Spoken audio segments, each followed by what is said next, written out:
Lagi na. Ala ka din na! Timing nga eh! Shout out. Abot na gid. Abot na gyud. Abot na gid. Baklay lang ni tagamay diha na solve na ra yun. Gulay ba? Adto meron sa Hindang Falls, medyo bukid-bukid na ning apart sa Iligan City. Ninata. Gikan pa Migtibangan, nagbike kami mga 17 kilometers na pud among na bike padulong dire. Uloy, may tao diha.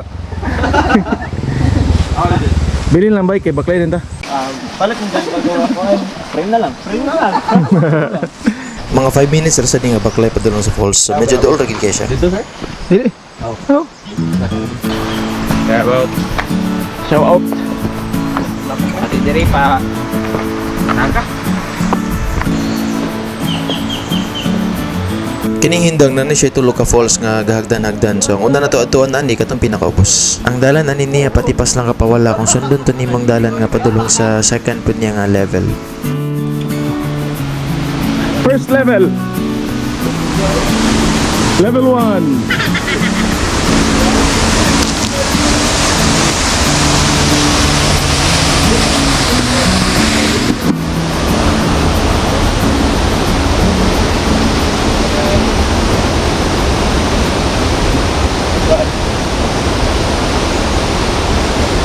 Lipay.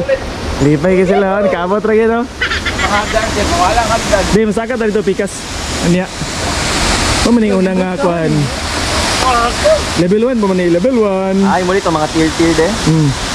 Tier 1 ni. Ito yung pick up.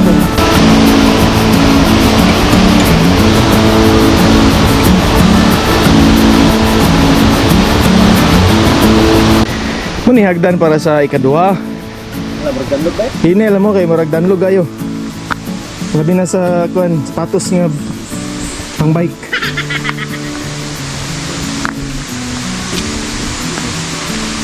Tumbam ko na ilang relo. Hala, kusog kayo karon bay. Lagi na. Hala ka din na! Timing nga eh! Lagi na tayo. Sabi po. Dili lang tayo maligo. Dili lang tayo maligo bay. Hala, kanindot kay karon kusugoy.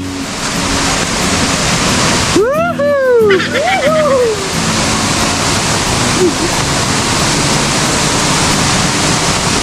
Oh, timingan na to karon ay.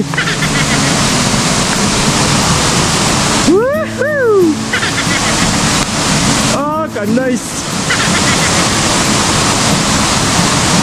Alright. Hindang Falls. Ay, indot ay.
Muni katulong falls. Muni pinakahabog jud. Nga timing karon daghan kay tubig. Ah, nindot taga tanawon karon eh. Timing ra yun makani diri. Kay usahay kamay ra kay tubig. Oh, kamais.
may plano mo mauli.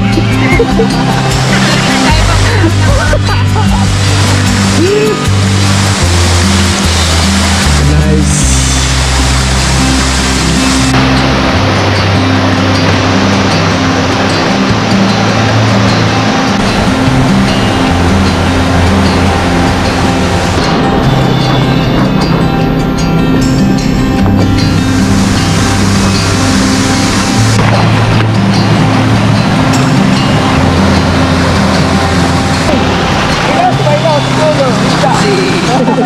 Shout out. Sulit na sulit. Balag nagitulog.